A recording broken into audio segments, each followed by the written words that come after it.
নমস্কার বন্ধুরা, আপনাদেরকে স্বাগত জানাই তিস্তা তোরসা এক্সপ্রেসের পার্ট 2 অর্থাৎ পর্ব 2-এ। আর আপনারা যারা প্রথম পর্ব দেখেননি তারা আমার চ্যানেলটিতে গিয়ে ভিডিওটা দেখে আসতে পারেন। আর যারা প্রথম পর্ব দেখেছেন তারা এই দ্বিতীয় পর্বের সাথে জড়িত থাকুন এবং কমেন্টে অবশ্যই জানাবেন কেমন লাগলো। তিস্তা তোরসা এক্সপ্রেস তার নির্ধারিত সময়ে নিউ জলপাইগুড়ি রেলওয়ে স্টেশন থেকে ছেড়ে দিল। নিউ জলপাইগুড়ি রেলওয়ে স্টেশন থেকেই আমাকে খাবার দিয়ে গেছিল আমার দাদা, আর খাবারটা পাঠিয়েছিল আমার বাড়ির থেকে আমার মা। বাড়ির খাবারের তুলনা কিন্তু কোনো খাবারের সাথেই করা যায় না। দীঘা যাওয়ার মতো আমি আরেকবার সেই রকমই প্যাসেঞ্জার থেকে পেয়েছি। বোরিং না কিন্তু, হ্যাঁ ওদের সাথে সবার পরিচয় করিয়ে দেবো। বলবে না দিদিরা, এই দিদিরা আসছে। দিদির কিন্তু ইউটিউব চ্যানেল, দিদির একটা ইউটিউব চ্যানেল আছে মনি শর্টস ওয়ার্ল্ড, সবাই সাবস্ক্রাইব করবে। হ্যাঁ, ভাই হচ্ছে বাইরের ভিউ দেখতে ব্যস্ত, যেমনটা আমি ছোটোবেলা করতাম ঠিক তেমনটাই। ট্রেনের জানালার পাশে বসে বাইরের দিকে চেয়ে এই দৃশ্যগুলো দেখার মজাই আলাদা।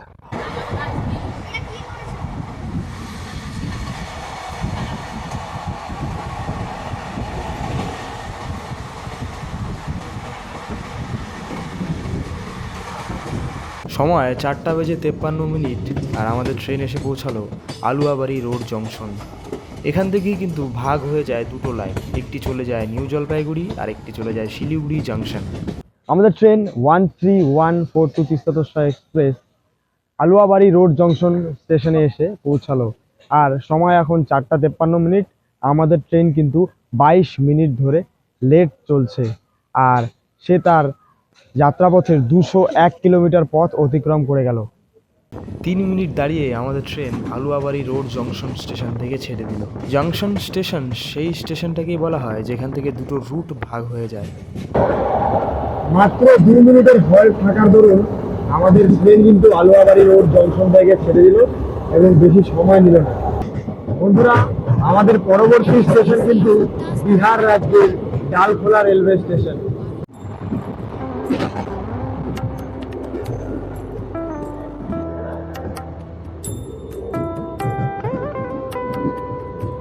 সিগন্যাল না থাকার দরুন আমাদের ট্রেন কিষানগঞ্জ রেলওয়ে স্টেশনে দাঁড়িয়ে থাকলো অনেকক্ষণ।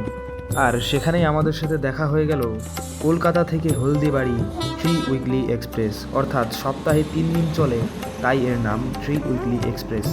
এটা কলকাতা থেকে 3 দিন চলে এবং হলদিবাড়ি থেকে 3 দিন চলে।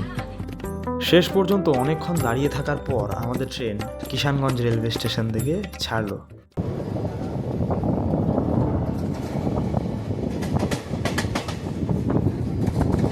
আমাদের ট্রেন তিস্তা তোরসা এক্সপ্রেস এখন এসে দাঁড়ালো ডালখোলা রেলওয়ে স্টেশন এবং সে তার যাত্রাপথের 260 কিমি পথ অতিক্রান্ত করে আধা ঘন্টা লেটের সাথে চলছে। জানি না হঠাৎ করে দাঁড়িয়ে পড়ছে ট্রেনটা যে কোনো স্টেশনে, সিগন্যাল পাচ্ছে না। সন্ধ্যা হবে হবে ভাব, সূর্য তখন অস্ত যাচ্ছে। আর কি করব, সিটে বসতে পারলাম না, চলে আসলাম আবার গেটের সামনে। আর ভাবলাম যে আমি একাই কেন দেখব, আপনাদেরকেও একটু সুন্দর সূর্যাস্তের দৃশ্যগুলো দেখাই।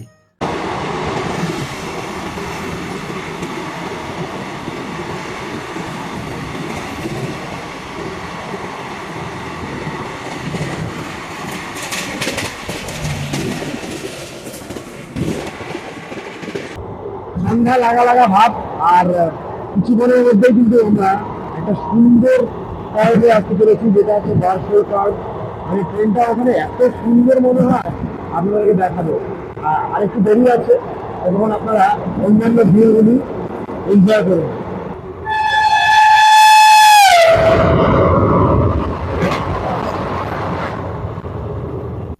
তখন সন্ধ্যা হয়ে গেছে, আর বারশোয়ের যে এই কার্ভ, অর্থাৎ যেখানে ট্রেনটা খুব সুন্দরভাবে বাঁক নেয়, সেটা কিন্তু তখন ঠিকঠাকভাবে দেখা যাচ্ছে না, তাও যতটুকু পারলাম দেখালাম। আর কোনোদিনও যদি আপনারা দিনের বেলা ট্রাভেল করেন তখন কিন্তু একবার বাইরে হোক বা গেটের সামনে হোক, অবশ্যই বাইরে তাকিয়ে দেখবেন অসাধারণ একটি দৃশ্য আপনারা কিন্তু প্রত্যক্ষ করতে পারবেন এই বারশোই জংশনের ঠিক কিছু মুহূর্ত আগে। একজন রেলপ্রেমী, অর্থাৎ যে ট্রেনে ট্রাভেল করতে ভালোবাসে, তার কাছে এই দৃশ্য অপূর্বই। নিউ আলিপুরদুয়ার থেকে চলে এখন বারশোই জংশনে ঢুকছে আমাদের ট্রেন। আর আমি যদি বেসিনের পরিস্থিতি বলি, তাহলে আয়নাটা কিন্তু নোংরা রয়েছে। আর বেসিন যেহেতু পুরনো ওটাতে জল ঠিকঠাক পড়ছে, এমনি সব ঠিকঠাক আছে। সাবানের কেস রয়েছে কিন্তু সাবান নেই।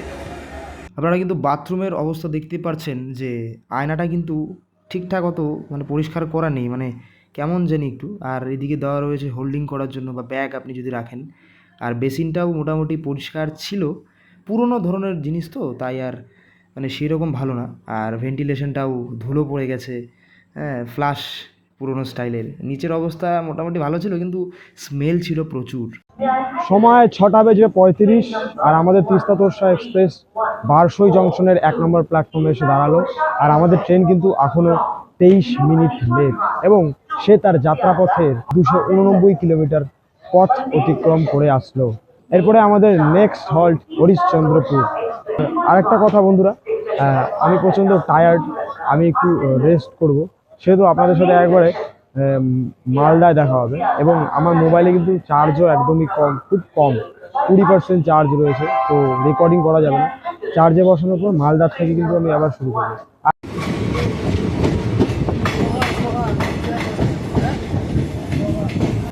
আমাদের ট্রেন 13142 তিস্তা তোরসা এক্সপ্রেস তার 15 নম্বর হল্ট মালদা টাউন স্টেশনে এসে পৌঁছালো।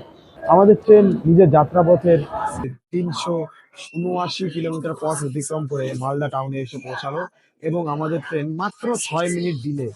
এখান থেকে আমি আমার রাত্রের ডিনারটা নিয়ে নেব, কারণ এরপর এরপর ছোট ছোট স্টেশন, সেই রকম কিন্তু খাবারের দোকান পাওয়া যাবে না। নিজের নির্ধারিত সময়ে আমাদের ট্রেন মালদা রেলওয়ে স্টেশন থেকে ছেড়ে দিল। এই মুহূর্তে আমরা ফারাক্কা ব্রিজে এন্টার করছি, যেটি একটি রেল কাম রোড ব্রিজ। এই ব্রিজের নির্মাণ কার্য শুরু হয়েছিল 1961 সালে এবং প্রথম চালু করা হয় 1975 সালের 21শে এপ্রিল। আর তখন থেকে এই ব্রিজ এখনও দাঁড়িয়ে আছে এবং এর পাশে গড়ে তোলা হচ্ছে আরেকটি নতুন ব্রিজ, যার নির্মাণ কার্য শুরু হয়ে গেছে।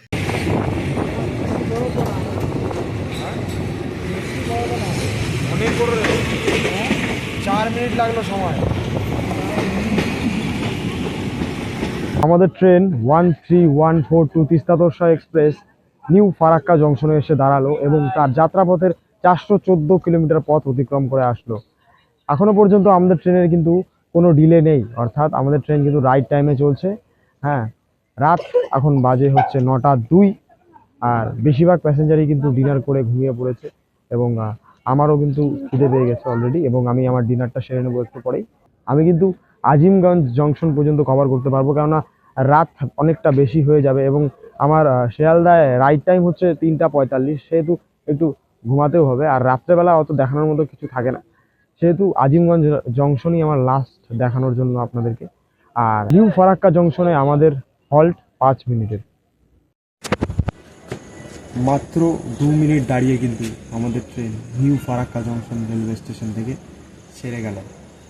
আমি দেখতে পারলাম যে একটার পর একটা গ্রিন সিগন্যাল কিন্তু আমাদের ট্রেন পেয়ে আছে, অর্থাৎ আমাদের ট্রেন শিয়ালদায় রাইট টাইমে ঢোকারই চান্সেস বেশি।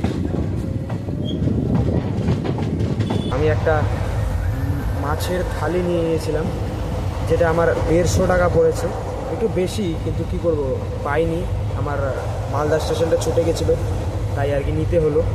তাই এখন বাজে রাত 10টা, আমি আমার ডিনারটা কমপ্লিট করে নেবো।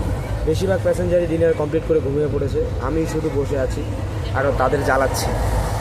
দেখেন দু সাইডে পাঁপড় দিয়েছে যাতে ভর্তি ভর্তি লাগে, আর দিয়েছে হচ্ছে গিয়ে সয়াবিন আলুর তরকারি আর 2 পিস মাছ আর নর্মাল রাইস, আর এটি একটি আচার দিয়েছে। এটা খাওয়ার কোনো মানেই হয় না, তাও দিয়ে দিয়েছে। এই রাত্রে আমার ভাগ্যটাই খারাপ ছিল, খাবারটা খাওয়ার মতোই ছিল না। আপনারা কিন্তু দেখে শুনে এই খাবারটা নেবেন ট্রেনে। রাত্রি 10:21 আর আমাদের ট্রেন কিন্তু আজিমগঞ্জ জংশনে এসে ঢুকছে।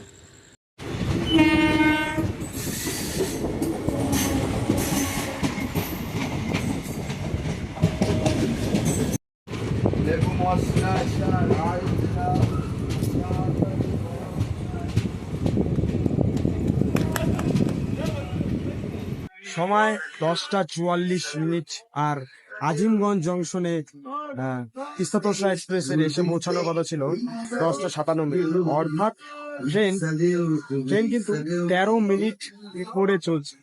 মানে এতগুলো স্টেশনে দাঁড়ানোর পরে আর ডিলে হওয়ার পরে ভাবতে পারিনি যে এত তাড়াতাড়ি ট্রেন নিজের টাইমটা রিকভার করতে পারবে।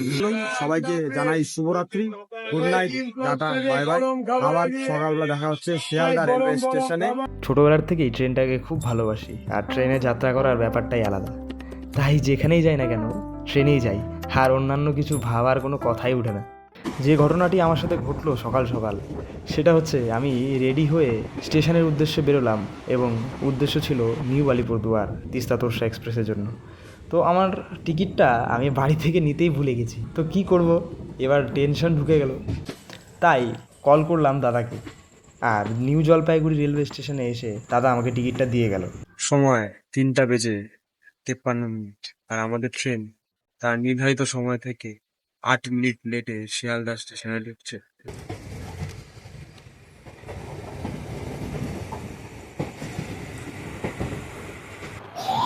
সময় 3:59, আর আমাদের train 13142 new Alipurduar to Sealdah Teesta Torsa express শিয়ালদার 14 নম্বর প্ল্যাটফর্মে এসে দাঁড়ালো এবং তার যাত্রার 718 কিলোমিটার পথ অতিক্রম করে গেল। একটা সুন্দর এক্সাইটিং জার্নি ছিল, এবং এখন আমাদের ট্রেনটাকে বিদায় জানাতে হবে। আর পরবর্তীকালে আমি আবার ফিরে আসবো একটি নতুন ব্লগের সাথে এবং একটি এক্সাইটিং জার্নির সাথে। ততক্ষণ পর্যন্ত আপনারা চ্যানেলটিকে সাবস্ক্রাইব করুন, ভিডিওটিকে লাইক, কমেন্ট, শেয়ার করুন, আর প্রচুর পরিমাণে ভালোবাসা দিন। কারণ প্রত্যেকবারই আমি একটা কথাই বলি যে আপনাদের ভালোবাসা ছাড়া কিন্তু আমরা কিছুই না। টাটা। হাতে একটা দিনের সময় ছিল, দিনের বেলাটা ঘুমিয়ে একটু রেস্ট করে বিকালবেলা বেরিয়ে পড়বো প্রিন্সেপ ঘাটের উদ্দেশ্যে। আর আসবে একটা মিনি ব্লগ খুব তাড়াতাড়ি।